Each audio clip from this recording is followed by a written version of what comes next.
How's it going, everybody? Welcome to the next episode. Told you I'd fix all these wires.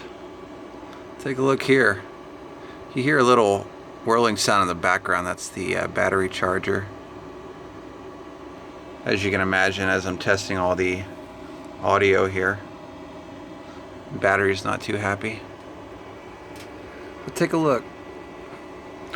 As you saw earlier in one of the other episodes, you saw all the random wires. Cable management's a pretty big deal, especially with these older boats.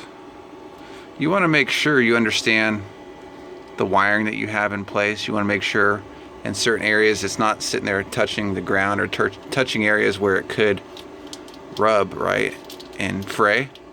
So use of these cable protectors, the corrugated plastic, is huge. You notice here I've got everything tied off to the battery just to kind of keep it up off the ground. Use plenty of tie straps. Another thing we got here in the back is this is kind of what we refer to as those two little bars in the back there. Those are distribution blocks. It allows you to keep track of all your grounds and all your positives. Notice there is a coating on them. And what we do is we coat them with this brush-on vinyl. What that does is it keeps from having an accidental arc happening, just in case one of the wires flies off. It is also fused, as you can see. There's a fuse in there. So we've definitely improved a lot since you last saw. As we kind of go over the engine, you can see how we use some of the cable management ties and the corrugated plastic to kind of keep everything nice and keep it off the hot engine, specifically like the manifolds. Alright, we're going around this side here, and same thing on this side. Even though it's just for the blower, I use the corrugated tubing anywhere where it could be rubbing against something else. Here's our lines off of the fuel line, and those run along the fuel hose here. Now, another thing too is you don't see the cables drooping along the sides, but you can see these little stainless steel screws along the edge.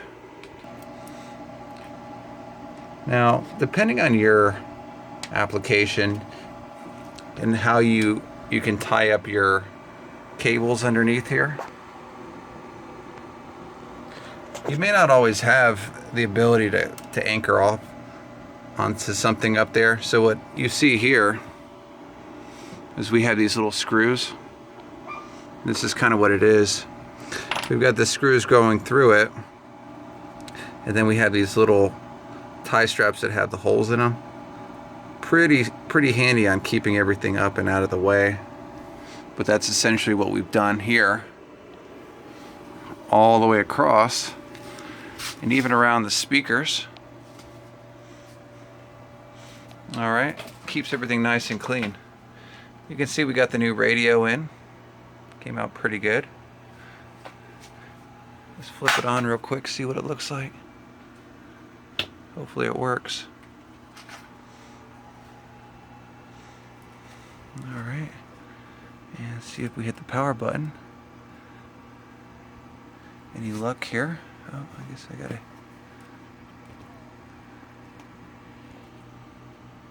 Huh. Guess it would help if I hit the accessory button. Alright, let's see. Oh, it's coming up. Okay, awesome.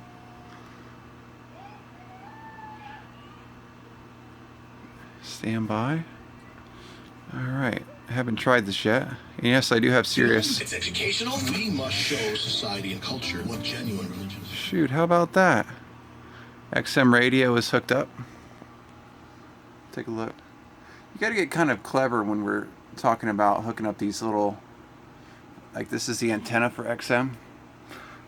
One of the reasons why I did the remote with this, with XM, is you can also use the app to connect your phone to the radio, but if you're in areas where you don't get good phone reception, you lose radio reception. So as long as you have a clear view of the sky up here, you'll have the ability to get XM radio. So there is a controller under there. Let's go take a look under the dash to show you what it looks like. Okay, so you can see there's a XM radio tuner under here. Pretty easy to install. It comes with double-sided tape, so I just basically connected it up to this breaker box up here, and it seems to be installed pretty good. We got some of our other distribution blocks. You can see it here. This is not ready. This is not seaworthy right now because these are exposed. You need that. These all have to be coated. Otherwise, this poses a safety hazard. You can, if something were to arc between these two terminals, it could cause a fire. So these do need to get coated. All right, and you can see here all the radio hookups and everything. We still got to do a little bit more cable management to get everything looking good. You can also see here, I use shrink wrap, the shrink tubing, electrical tubing. It just cleans it up. It's better than having electrical tape like you see here. Not my favorite way of doing things with this, but I like these shrink tubings there. Let's take a look at the amp I got in here. All right, so you can see I got a max power Kenwood amp. Secured pretty good, out of the way, away from the element. So it is underneath the front dash here, so you know, water or rain doesn't necessarily slap up against it, causing any kind of issues, but came out pretty good. Pretty happy with this. Obviously it has our little red idiot light, which will go along with the color theme in this boat because everything is red.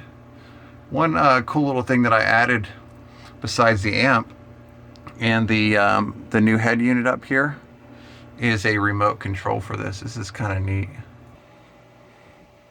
Take a look here. So you go in the old dirty glove box, open it up, and voila. We got one of these little remotes in here. See if I can get it where you can see what's on the screen. And it doesn't look like we're gonna get so lucky where you're gonna be able to see it. But anyway, you can go ahead. Over 100 extra channels we've just added, and now you can do it all along with listening in your car as part of our select package. Pretty neat. We're offering SiriusXM subscription. And you can basically do everything you can on the head unit from the passenger seat. I want to get one of these because I do run into situations where I don't want to have to keep changing the radio station for someone. So you put this little remote in here to make it a little bit easier. All right, so that is what that looks like. Pretty cool little handy deal here. Just remotes, the remote mounts through this little corrugated plastic, and you can see underneath. Cable wise, it came out pretty good. You can see there's where the cable is wrapped in corrugated tubing going along the sides. You could, I thought about running it up over here along that edge, but there's nothing really to anchor to under there. I mean, there's the screws that come out where you mount the top and bottom half, but it wasn't very clean, so I kind of left that alone and just mounted it basically the easiest route possible and ran it that way.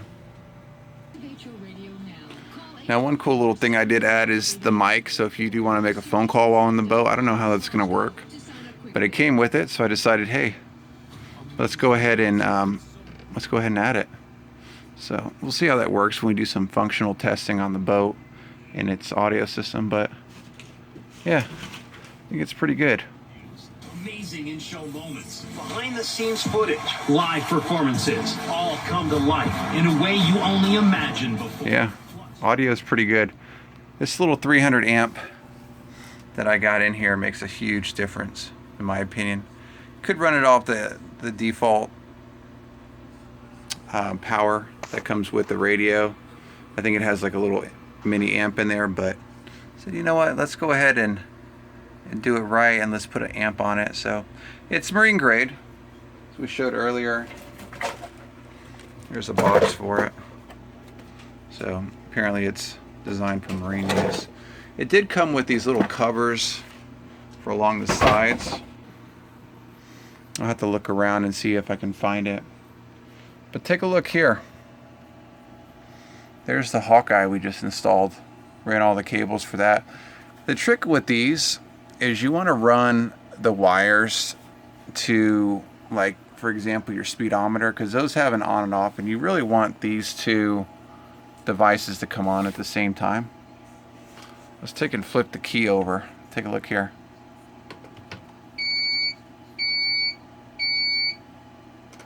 All right. So obviously it's not fully mounted up yet, but it is working. That's good. Let's see what these little buttons do. Nothing. All right, not surprised. Let's go ahead and flip the key back off. So electrical wise, everything came out pretty good. Pretty excited about this. Okay. So as we're charging this battery up a little bit more, it looks pretty good in terms of electrical wise. This is pretty much as good as it's going to get on this boat. One thing to make sure, like with your barrel connector on this Volvo Penta, the 94 version, this one has a pretty good solid connection over here. I have had to use some zip ties in some older models because I noticed this does loosen up. So if you do start to see some electrical issues happening on your boat, come back over here and make sure this is fully seated, because on the older models I have noticed that these barrel connectors get kind of loose there. So anyway, this is what it looks like. This is the after when it comes to wiring all the electrical. So bilge pump down there is wired up. New tubing, as you can see back there, that's installed. Everything came out pretty good. We got our blowers. Let's go test the blowers, make sure those are working pretty good. Okay, here we go. Let's see what we got. Bilge. All right, that worked. Blowers. Hopefully you can all hear that over the video here. It looks like it's pretty good. Let's give the horn a try. Oh dang, okay. That one works good too. The aerator, obviously there's no aerator on this anymore. That was disabled. May end up using that for something else. Nav lights, let's go take a look. This is kind of a rocker switch, so you can rock forward or back. Alright, let's go ahead and rock this backwards. Alright, looks like that is on. Now I do need to hook up the light in the front. That's really the only thing I got left to do here. You can see when we were painting, wanted to make sure we had enough room in here to, well, we wanted to make sure the paint was going to go on straight, so we went ahead and removed this. So I'll go ahead and rewire this, and we'll finish testing the rest of this electrical here. Okay, so we got everything wired up now. I got the shrink wrap on it, looks good. Let's do a quick function check. Okay, what do you think? Success, right?